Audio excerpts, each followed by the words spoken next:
We have now quite a treat. Lowell McAdam is CEO of Verizon, which he has been doing for about 6 years. He's been at the company's constituent entities for decades. Exactly how to quantify it, given the way everything's sort of been rolled up over the years, is hard to say. But he's doing a lot at Verizon. You're going to hear quite a bit about the technology approach that he's taking at the moment.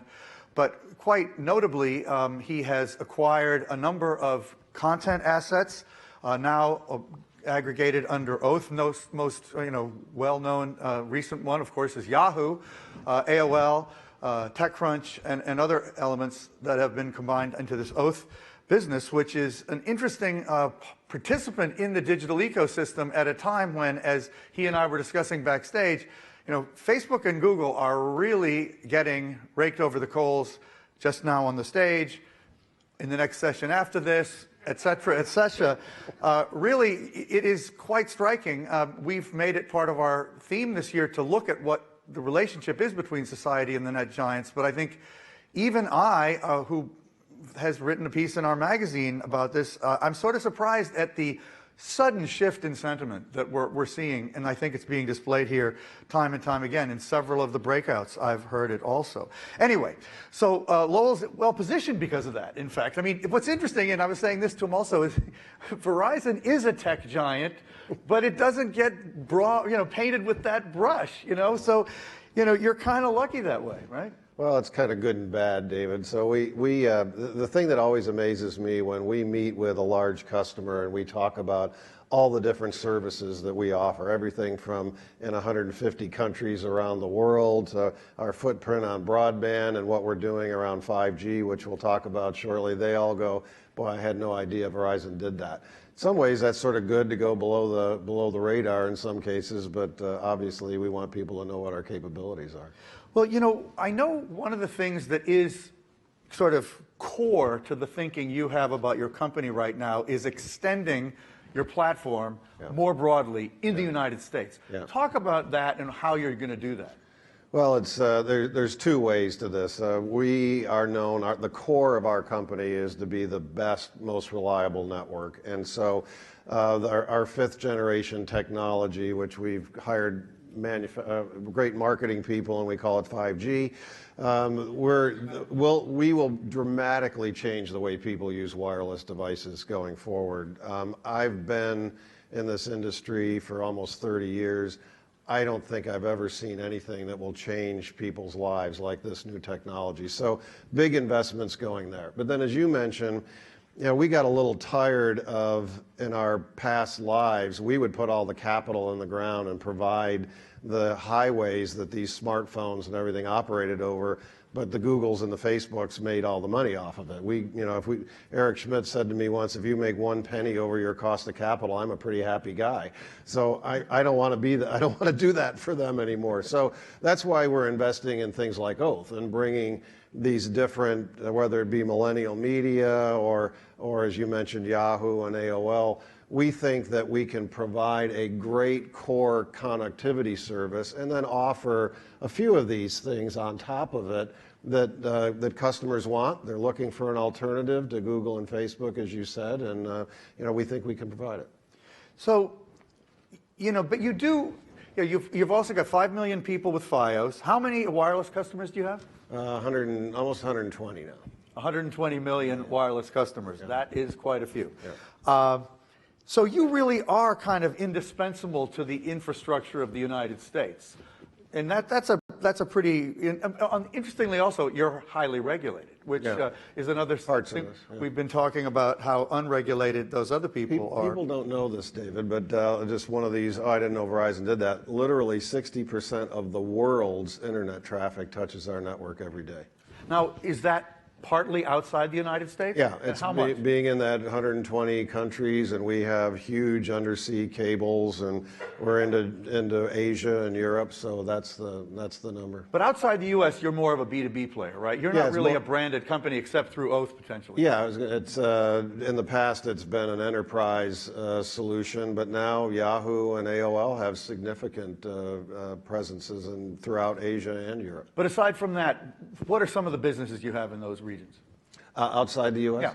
That's really about it. Now, we're just going in telematics. Now, we bought a couple of fleet businesses, Hughes Telematics, and built on that. And so we do actually provide services in China, for example, for Mercedes-Benz.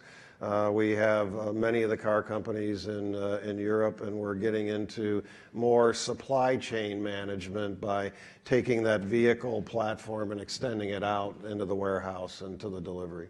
Okay, well, there's plenty more we could talk about globally, but I think there's so much interesting stuff happening here at home.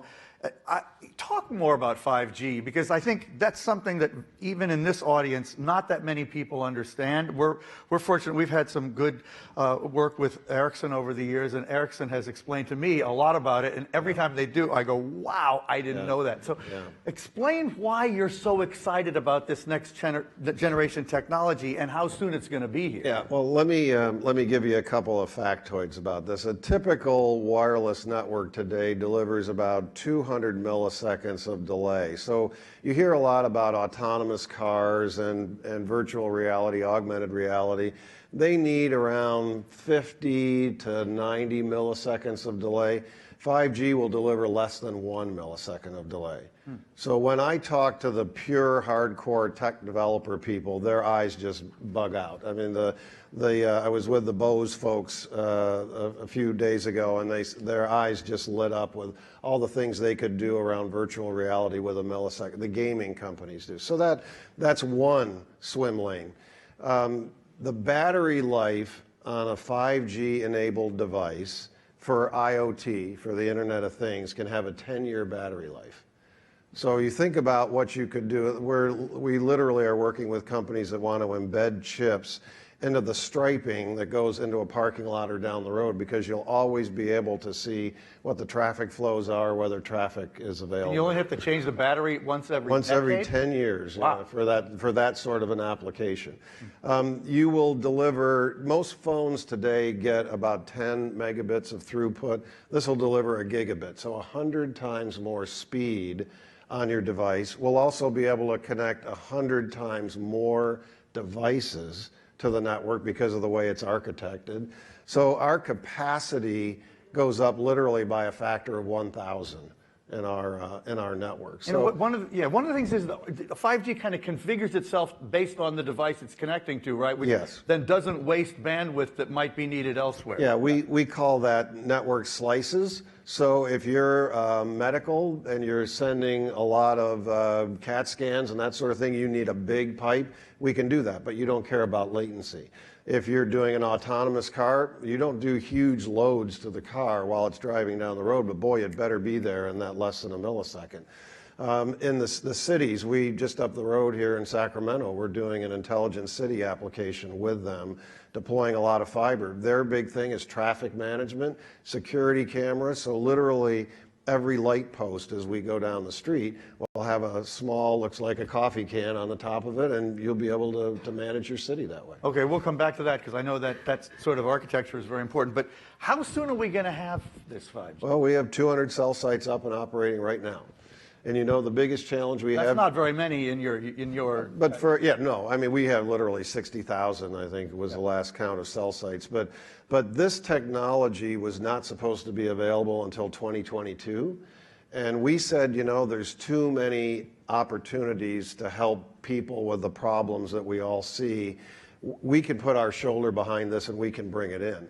So we're in a lab, out in field trials right now. We'll be commercial next year. Really? You know, probably in just a handful of cities. And then we think by 19 and into 20, we will be rolling this out in major cities across the country. But our own, vaunted smartphones won't be capable of receiving 5G for how many, like 3 or 4 years? No, that's actually not. Qualcomm has been a great partner with us over the years, and we announced about 3 weeks ago that they're going to be delivering a chip in first quarter of 18. So 6 months, 9 months to get it into the handset and get it tested and integrated into the network. But as you go into 2019, for sure, maybe late 2018, you'll have them available. And Samsung and LG and others have already committed to do this. I'm sure there'll be others. So a lot of phones will be multi-band and they would be capable of handling it when it shows up? Yes. Wow. Now talk about the architecture that you're going to go to down the road for home computing and home connectivity. You know, you're famously kind of pioneered fiber to the home with Fios, and now that's widely accepted as the way to get high-speed connectivity, but that's going away, and tell us why. Well, I think it'll diminish. I know you had John Chambers out here the other day, and he and I have always noodled around different architectures that we could have. We call what we're developing now the intelligent edge. So rather than the big cloud that sits back in the network, we will have intelligence in hubs that are out in the network. You know, I've been around long enough. It's a little bit of, my life's a circle here. We're going kind of back to the future. But you will have those computing hubs out in the intelligent edge, and then you'll go wireless into a home.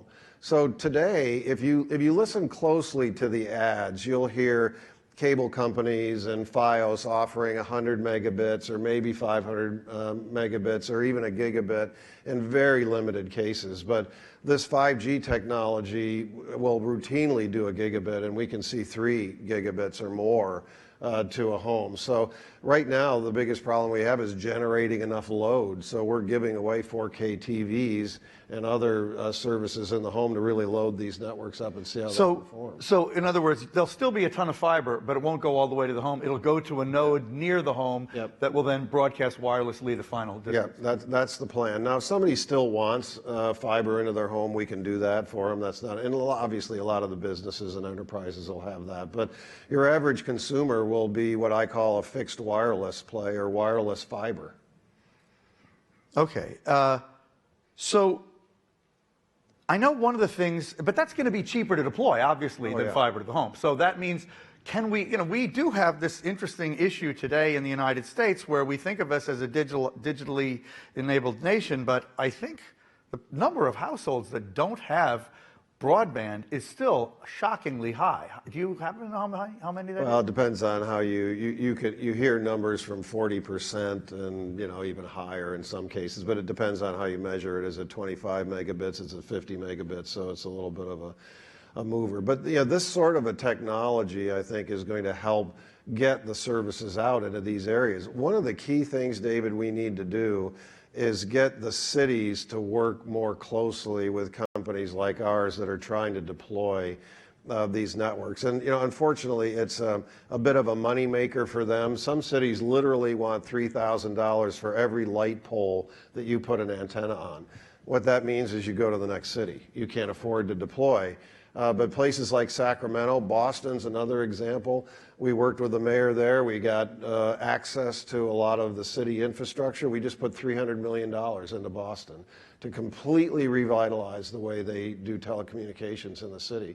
So I think that's such an engine for people that want to innovate and solve all the different problems that you've been talking about at the conference. So Rahm Emanuel is another person who kind of gets it, right? Yeah. Rahm came to me at another conference, and he'd heard about Boston, and the next week we were in the city with them, and he's been incredibly supportive, and that's going to be on our list. Seattle's another one that's working closely with us. So really, the difference is some cities see it as a source of tax revenue, and other cities see connectivity as a source of growth. They see it as an innovation engine. And I mean, you see, New York City's an example where we're working with the city, and Cornell Tech, we just opened a new campus there.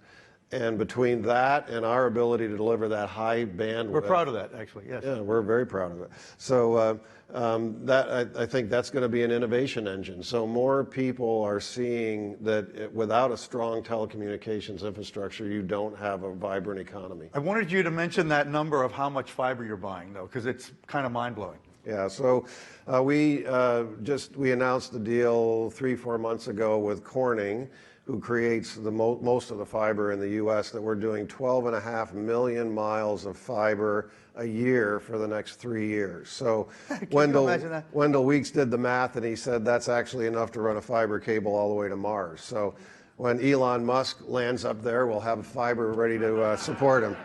Okay. Now, one of the things that you are passionate about and that Verizon is committed to is trying to bridge this digital divide by getting this to more people.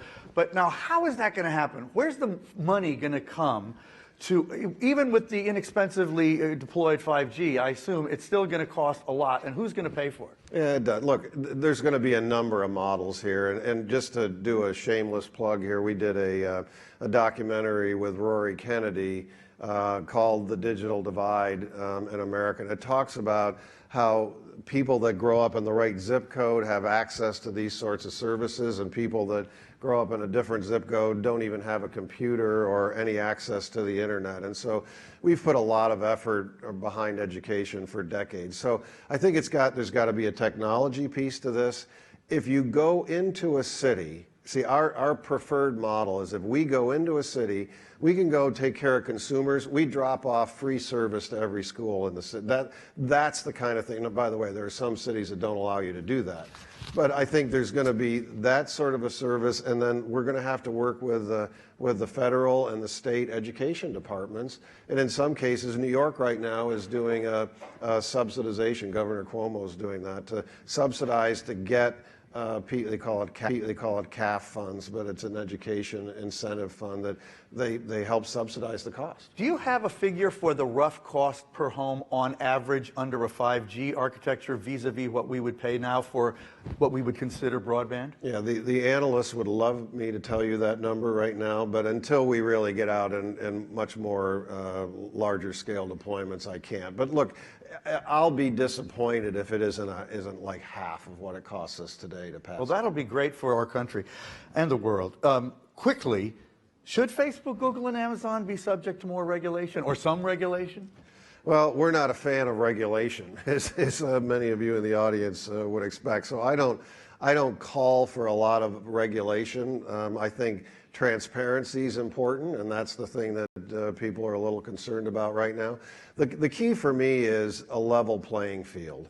And we have said that time and time again, fewer regulations, but anybody that's in the internet ecosystem should be regulated the same. And in the past, there's been this, let's regulate the cable companies or the telephone companies and let the Googles and the Facebooks do whatever they want. And I think that's how you get dominant positions, and that's how you get in some of the trouble we're in today. Okay, well, that was an interesting answer. Let's get the lights up. Who has a question or a comment? Weren't ready for that one, were you? Oh, okay, here. I'm sure it'll be a good one. One of America's great tech journalists. Hi, Stephen Levy, back channel. I found it telling that when David flicked it, the idea of maybe the rural places aren't getting broadband, you answered in terms of cities. Where I have a place in Western Massachusetts, and Verizon has not only refused to connect the places it serves in a monopoly with any kind of low-speed internet like DSL. They've sort of pulled back, and in other parts of the country, they are involved in efforts to suppress municipal broadband. There is a very huge problem in rural areas of not getting any internet at all, let alone the speeds you talk about. Could you make a commitment to doing something about rural America that so far I haven't seen for Verizon? Yeah, well, that's clearly what we're hoping to see out of 5G. It's just a little bit too early to say that we can do it. But DSL is not a technology of the future. Twisted pair copper has all of the maintenance issues that I'm sure you experience. So putting more money into that versus putting more money into fiber and advanced technologies, you can do better with a 4G LTE unlimited service than you can a DSL. And so we'll push farther and farther out into the rural areas. But as I said, I think it's going to require the government in those areas to say, here's a fund, we're going to subsidize one carrier to build it, and everybody rides on that infrastructure. That's a far better model than being out there with poor quality technology. So there are a lot of parts of the country, though, which don't have either wireless or any kind of wired alternative broadband right now.